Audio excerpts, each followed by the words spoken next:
Alexis Génie, bonjour et merci de nous accorder quelques instants. Premier roman, L'Art français de la guerre, publié l'année dernière aux éditions Gallimard. Premier roman donc, et quel succès, puisque vous avez remporté le dernier prix Goncourt. Vous qui pensiez être un écrivain raté, c'est en tout cas ce que vous déclariez à l'Express. Comment vivez-vous cette reconnaissance d'une part et d'autre part ces rencontres avec le public comme ici au Havre? Alors, comme je le vis comme un certain bonheur tout de même, parce que quand je m'estimais être un écrivain raté, c'était avec de bonnes raisons, puisque pendant une vingtaine d'années, j'avais écrit des choses qui étaient refusées systématiquement, donc je pensais que c'était... Voilà, jamais je serais édité, mais je continue à écrire parce que c'est... Bon, c'est quelque chose qui me passionne profondément, donc même si on n'est pas édité, on peut continuer. C'est quelque chose qui est très agréable à faire. C'est comme si j'étais un musicien qui ne fait pas de concert. Bon, c'est pas grave.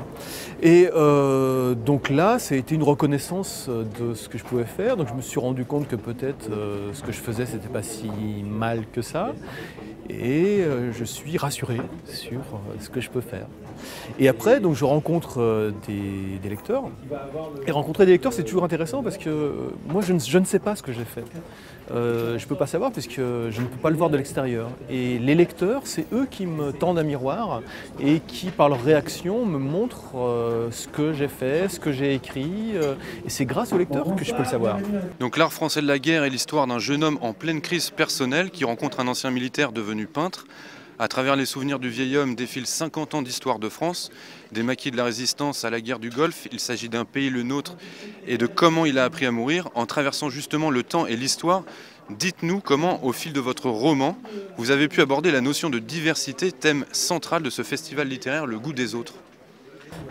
Alors, à un moment donné, j'ai essayé de raconter nos rapports compliqués avec l'Empire, avec les colonies, et avec tout ce rapport à l'ailleurs que nous avons depuis un siècle et demi, qui fait partie de notre histoire et qui maintenant, semble-t-il, pose problème, est un peu coincé, est un peu au point mort. C'est-à-dire que l'identité française, elle s'est un peu définie comme étant une identité hexagonale, une sorte d'identité rurale, catholique. Et maintenant, elle est différente. Elle est différente du fait aussi des colonies, du fait de ses ressortissants de l'ex-empire, du fait d'une modification des valeurs de la population. Et nous avons une identité à réinventer. Et semble-t-il que cette invention est un peu au point mort, qu'elle se fait dans des grosses tensions. Et je voulais essayer de comprendre ça. Donc, j'ai pas d'idée très précise sur ce que ça doit être, mais je sens très douloureusement ces tensions. Et j'ai essayé de relier quelques faits présents pour essayer de leur donner une tentative d'explication. Parce que cet état des choses est douloureux et est ressenti douloureusement par tous nos concitoyens, par les 60 millions de Français, quelle que soit leur origine. Il y a en ce moment un problème de l'autre, ou un problème de soi, donc du coup, parce que soi se définit aussi par l'autre et l'autre par rapport à soi, et on ne sait pas comment faire. On ne sait pas comment faire très clairement et c'est très violent. Et j'essaie de comprendre pourquoi c'est violent et pourquoi on ne sait pas comment faire. Alors, j'avais pas des idées au départ que j'ai illustrées, c'est vraiment le roman qui m'aide à comprendre un petit peu mieux ce qu'il en est, ce qui se passe et pourquoi il y a cette douleur française. Alors vous le savez peut-être ou pas d'ailleurs, mais ce festival s'inscrit dans un nouvel élan donné à la politique locale en matière de lecture, un dispositif présenté sous le titre de Lire au Havre. Quels sont selon vous les enjeux et l'importance de la lecture, mais aussi de l'écriture pour notre société actuelle, pour le public, des jeunes aux seniors? Alors vous qui êtes prof, j'imagine que l'éducation à l'école et l'enseignement doit avoir une place particulière. Bien sûr, c'est-à-dire que, clairement, les pays européens ont un atout fondamental qui est la formation, l'éducation. C'est pas en abaissant indéfiniment le prix du travail qu'on va relancer l'économie. Ce qui est notre vraie ressource, c'est notre matière grise, notre culture, notre créativité, qu'elle soit scientifique, artistique. Voilà. Donc il est fondamental de développer tout ce qui est de l'ordre de la formation, de l'éducation, de la recherche, de la création. C'est même un enjeu industriel carrément. Et puis, par rapport à la lecture, bon, la lecture c'est quelque chose qui ne se porte pas très bien chez les jeunes gens, concurrencé par des tas d'activités électroniques diverses.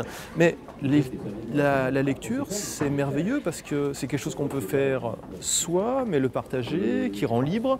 Bon, passer quelques heures à lire un roman, c'est une expérience que parfois les jeunes gens n'osent pas faire, de peur de s'ennuyer, de peur d'être tout seul. Et ça, les rassurer là-dessus, leur montrer que la littérature, sa boîte des livres sans images, eh ben, ça peut être extrêmement amusant et ça développe l'esprit, ça se développe soi, ça permet de penser bien mieux.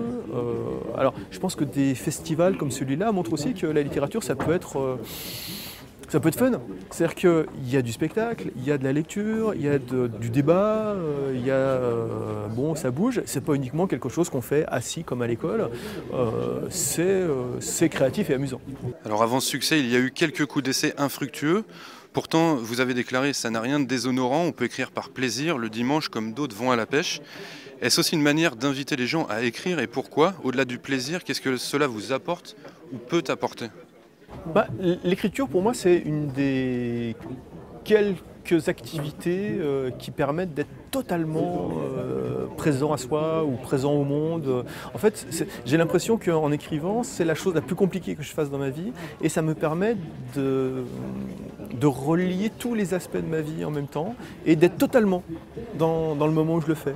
Donc ça, c'est merveilleux et c'est rare. Mais je pense que les musiciens, quand ils jouent de la musique, c'est pareil.